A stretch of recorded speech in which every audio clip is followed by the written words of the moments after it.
নমস্কাৰ বন্ধুসকল, Hatim all is live চেনেললৈ আপোনালোক সকলোকে মই স্বাগতম জনাইছোঁ। বন্ধুসকল, আজি মই আলোচনা কৰিম ভোল খেতিৰ ওপৰত। আশা কৰোঁ আপোনালোকে মোৰ ভিডিঅ'টো আদৰি ল'ব। আজিৰ এই ভোল খেতিৰ ভিডিঅ'টো আপোনালোকে যদি আৰম্ভণিৰ পৰা শেষলৈকে চাই স্কিপ নকৰাকৈ, তেনেহ'লে আজিৰ এই ভোল খেতিৰ সম্পূৰ্ণ তথ্য পাই যাব। কেৱল ভিডিঅ'টো আপোনালোকে স্কিপ নকৰিব আৰু আপোনালোকে মোক কমেণ্ট কৰি জনাব যে আপোনালোকে মোৰ ভিডিঅ'টো আপোনালোকে কোন ঠাইৰ পৰা চাই আছে। মই বহু গুণে আনন্দিত হ'ম। এতিয়া মই আলোচনা কৰিম যে ভোল খেতি কেনেকৈ কৰিব লাগে। তাৰ মাজত মই কেইটামান ট্ৰপি ল'ম ভোল খেতিৰ ওপৰত। আপোনালোকে মোৰ কথাখিনি গুৰুত্ব দিব। গুৰুত্ব সহকাৰে যদি আপোনালোকে শুনিব পাৰে, তেনেহ'লে আপোনালোকে ভোল খেতি যেতিয়া কৰিব আপোনালোকৰ কোনো ধৰণৰ আৰু সমস্যা নহ'ব। তো দেৰি নকৰি আৰম্ভ কৰা যাওক। ভোল খেতি কৰিবলৈ হ'লে আপোনালোকে ওখ, এঢলীয়া আৰু হিউমাছযুক্ত মাটি নিৰ্বাচন কৰি ল'ব। আপোনালোকে 1 বিঘা মাটি ভোলৰ খেতি কৰিবলৈ হ'লে 350 পৰা 400 গ্ৰামমান বীজৰ প্ৰয়োজন হ'ব। আৰু এই গুটি দিবলৈ হ'লে নৱেম্বৰ মাহৰ পৰা ষ্টাৰ্ট কৰি মাৰ্চ এপ্ৰিল মাহলৈকেও আপোনালোকে ভোলৰ গুটি দিব পাৰিব। থলুৱা আৰু হাইব্ৰিড দুই ধৰণৰ বীজ আজিকালি মাৰ্কেটত পোৱা যায়। তো মই দুয়োটা খেতিৰ ওপৰতে থুলমূলভাৱে আলোচনা কৰিম। এটা হ'ল থলুৱা আৰু এটা হ'ল হাইব্ৰিড। মই যিটো খেতিৰ ওপৰত আলোচনা কৰি আছোঁ এইটো হ'ল থলুৱা। গিৰি চিডৰ, খুচবু, জবা এইবিলাক হ'ল থলুৱা বীজ। তো এই ধৰণৰ ভোলৰ গুটিবিলাক আপোনালোকে বজাৰৰ পৰা ক্ৰয় কৰিব। কিন্তু বীজবিলাক কিনোতে অকণমান সাৱধানতা অৱলম্বন কৰিব। কিছুমান বীজ 2-3 বছৰৰ পুৰণা বীজো পেকেটত ভৰাই কিনে কিছুমানে বিকা দেখা পোৱা যায়। সাৱধান, আপোনালোকে বীজবিলাক এক্সপায়াৰ ডেট চাই কিনি আপোনালোকে লগাব বা দিব খেতিত। এতিয়া কথা হ'ল ভোল গছ। জিকা গছতকৈ কিন্তু বহুত বেছি ডাঙৰ হয় বা দীঘল হয় বা বেছিকৈ দৌৰি থাকে। তো সেইকাৰণে ভোলৰ গুটিবিলাক কিমান ডিষ্টেঞ্চত আমি লগাব লাগে, কিমান গছৰ পৰা গছৰ দূৰত্ব আমি কিমান দিব লাগে, আৰু লাইনৰ পৰা লাইনৰ দূৰত্ব আমি কিমান দিব লাগে, মই সম্পূৰ্ণ কথা কৈ আছোঁ। কথা হ'ল আপোনালোকে যদি মোৰ চেনেলৰ নতুন ভিউৱাৰ্ছ হিচাপে আছে, তেনেহ'লে মোৰ চেনেলটো ছাবস্ক্ৰাইব কৰি দিব। মোৰ লগত আপোনালোকে মেম্বাৰশ্বিপ হিচাপে থাকিব। মোৰ ফেমিলিৰ মেম্বাৰ যেনেকুৱা আছে তেনেকুৱাকৈ যদি আপোনালোকে মোৰ লগত থাকিব পাৰে, আপোনালোকে খেতি কৰাত আৰু কোনো ধৰণৰ সমস্যা নাথাকিব। তো কথা হ'ল এই গুটিবিলাক আপোনালোকে বজাৰৰ পৰা ক্ৰয় কৰিলে এটা ৰাতি ধুনীয়াকৈ তিয়াই থ'লে, মৰ্ণিঙত উঠালে এটা সূতাৰ কাপোৰত উঠাই ৰ'দত মেলি দিলে, শুকান গোবৰত 8 ইঞ্চিমান বা 10 ইঞ্চিমান গাঁত খান্দিলে, অলপ হিট থকা গোবৰত থৈ দিলে 2 দিনৰ ভিতৰতে চাব ধুনীয়াকৈ বীজবিলাক ফাটিছে, তাৰমানে গজালি মাৰিব আৰম্ভ হৈছে। তেতিয়া আপোনালোকে আনি খেতিত দিবৰ কাৰণে প্ৰস্তুতি ল'ব। এতিয়া কথা হ'ল এটা গুটিৰ পৰা আৰু এটা গুটিৰ দূৰত্ব আপোনালোকে 2 ফুট বা 3 ফুট দিব। কিন্তু শাৰীৰ পৰা শাৰীৰ দূৰত্ব 6 ফুট বা 5 ফুটকৈ আপোনালোকে দিব পাৰিব। মই অলপ গুটিৰ পৰা গুটিৰ দূৰত্ব অলপ ঘনকৈ দিব ক'লোঁ যে সেইকাৰণেই ভোলৰ গছবিলাক কি হয়, গুৰিৰ পৰাই ভোলবিলাক লাগিবলৈ আৰম্ভ কৰে। তো গছ বেছি হ'লে সোনকালে আপোনালোকে বজাৰলৈ ভাল ফলন দেখুৱাব পাৰিব। গছে ভাল ফলন দেখুৱাব, আপোনালোকে সোনকালে কাটিখিনি বজাৰত আগতীয়াকৈ বিকিব পাৰিব। এটা গছত যদি 4 পৰা 5টাকৈ 4টাকৈ ভোল কাটিব পাৰে, তেনেহ'লে খেতিত হিচাপ কৰিব 200 গছ থাকিলে 4 2 গুণ 8000 ভোল হিচাপটো তেতিয়া আহিব। এতিয়া কথা হ'ল মই অলপ আগতে এটা কথা কৈ গ'লোঁ যে ভোল গছ জিকা গছতকৈ বেছি দীঘল হয়, বেছি দৌৰি থাকে। বাছ, কথাটো ভাল লাগিল।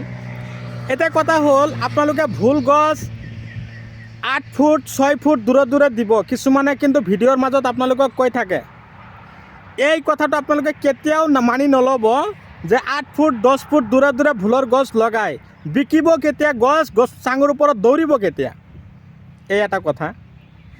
আৰু মাটি যে নিৰ্বাচন কৰি ল'ব দিলোঁ আপোনালোকে সেই মুহূৰ্তত গোবৰ সাৰটো অকণমান বেছিকৈ খটাব। 1 গাড়ী গোবৰ আনিলে আধা গাড়ীমান বা আধা গাড়ী অকণমান বেছি গোবৰ আপোনালোকে সিঁচি তাৰপিছত বীজ লগালে, গজালি মেলিল, গছ এনেকুৱাকৈ উঠিল। চাইছে কিমান ঘনকৈ লগোৱা হৈছে, আমাৰ খাৰুপেটীয়াৰ খেতিয়কসকলে কিমান ধুনীয়াকৈ খেতি কৰিছে। গছ এনেকুৱাকৈ উঠিল। এতিয়া মাঘ মাহ পৰিছে, জানুৱাৰী মাহ। চাওক, মই গছৰ গুৰিত আপোনালোকক দেখুৱাই দিছোঁ। গছৰ গুৰিৰ পৰা ভোলবিলাক লাগিছে, চাব পাৰিছে আপোনালোকে। প্ৰতিটো গাঁঠিয়ে গাঁঠিয়ে ভোল আছে। যেতিয়া গছবিলাক বেছি দৌৰিব, বেছি একদম পূৰা জাপ মাৰিব, মাজে মাজে এটা দুটাকৈ গছ কাটি দিব। লাভ কাৰ, আপোনালোকৰ না মোৰ, খেতিয়কৰ না মোৰ? কথাটো অকণমান গুৰুত্ব দিব লাগে।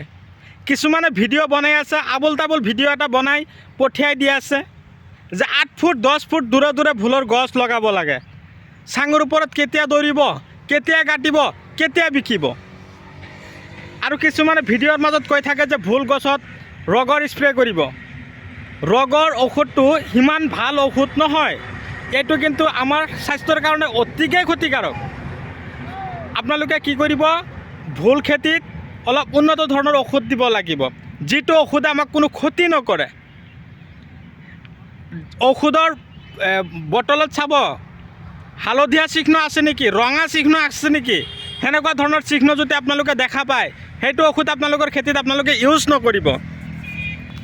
যদি আপোনালোকৰ ঔষধত গ্ৰীণ চিহ্ন আছে তেনেহ'লে সেইবিলাক ঔষধ স্প্ৰে কৰিব। দাহাত আছে, ডাষ্টাৰ আছে, গ্ৰচিয়া আছে, চেমটিছ আছে, শ্বৰ্ট আছে, পকেট আছে, এনেকুৱা ধৰণৰ ঔষধবিলাক আপোনালোকে খেতিত দিবৰ কাৰণে প্ৰস্তুতি ল'ব। এতিয়া সমস্যা হ'ল এটাই, গছৰ পাতবিলাক হালধীয়া হয়, কোচ খায়। গ্ৰেচিয়া স্প্ৰে কৰক, গডৰেজ এগ্ৰোভেট কোম্পানী। মই কোৱা ঔষধবিলাক যদি আপোনালোকে গুগলত চাৰ্চ কৰে আপোনালোকে পাই যাব। গ্ৰেচিয়া হ'ল গডৰেজ এগ্ৰোভেট, চেমটিছ চিনজিন্দা কোম্পানী, দাহাত ধমাছ কোম্পানী, এইবিলাক ঔষধ আপোনালোকে নেটত চাৰ্চ কৰি তাৰপিছত আপোনালোকে খেতিত দিব। মই এইটো নিবিচাৰোঁ যে খেতি কৰক, খেতি কৰাৰ পিছত আবল তাবল ঔষধবিলাক খেতিত দিয়াৰ পিছত খেতি নষ্ট কৰক, সেয়া নহয়। লগতে মই কৈছোঁ ফাৰ্টিলাইজাৰ কোনবিলাক দিব, যিবিলাক ফাৰ্টিলাইজাৰে খেতিৰ কাৰণে ভাল হয়, শিপাৰ ভাল কাম কৰে, ফলনৰ কাৰণে ভাল কাম কৰে, সেইবিলাক দিয়ক। যেনিবা গ্ৰিফিন, IPL, বায়'লজিকেল দানা, গল্ড স্পেচিয়েল, তাৰপিছত মাৰ্বল, জিভা, এইবিলাক দানা আপোনালোকৰ খেতিত দিয়কচোন। ষ্ট্ৰপ্লেজাৰ, ফলবিক আৰু হিমুক এচিড থকা দানা, এইবিলাক দিলে কি হয়, আমাৰ খাৰুপেটীয়াৰ কৃষকসকলে এনেকুৱা ধৰণৰ দানা খেতিত দিয়াৰ পিছত খেতিৰ পৰা ইমান ভাল ফলন লাভ কৰি আছে, কি ক'ম। 1 বিঘা মাটি ভোলৰ খেতি কৰোঁতে বোলে কিছুমানৰ মই ভিডিঅ' দেখা পাওঁ 8,000 টকা খৰচ কৰিলে বোলে 1 বিঘা মাটিৰ চাং হাল মৰালৈকে খেতি বোলে কৰা হৈ যায়। যদি কথাখিনি নিজে যদি খেতি নকৰে, নিজে যদি নাজানে, এনেই কিয় কয়? 1 বিঘা মাটি চাং দিওঁতে মিনিমাম আপোনালোকৰ বাঁহ কিনিব লাগিব, খুঁটা দিব লাগিব, ওপৰত এনেকুৱা প্লাষ্টিক লগাব লাগিব, মিনিমাম 14,000 15,000 টকা এটা খৰচ হ'ব। সাৰ আছে, দানা আছে, মোটামুটি 20,000 টকা এটা খৰচ হৈ যাব আপোনালোকৰ। যেতিয়া ভোল গছত লাগন দিব তেতিয়া আপোনালোকৰ 3 পৰা 4টা বজাত বিকিলে আপোনালোকৰ উঠি যাব। কিন্তু 8,000 টকা খৰচ হ'লে গুটি লগালে, গজালি মেলি যেতিয়া বাঁহ কিনিবলৈ যাব তেতিয়া 8,000 টকাৰ বাঁহ কিনিলে খেতিয়কে আহি কিনে যেতিয়া খুঁটা লগাব তেতিয়া ক'ব 8,000 টকা দেখোন আধাও নহয়। তেতিয়া দেখাত বেয়া লাগে, শুনোতেও বেয়া লাগে। তো আপোনালোকে বেয়া নাপাব, আপোনালোকে এই পদ্ধতিমতে খেতি কৰক।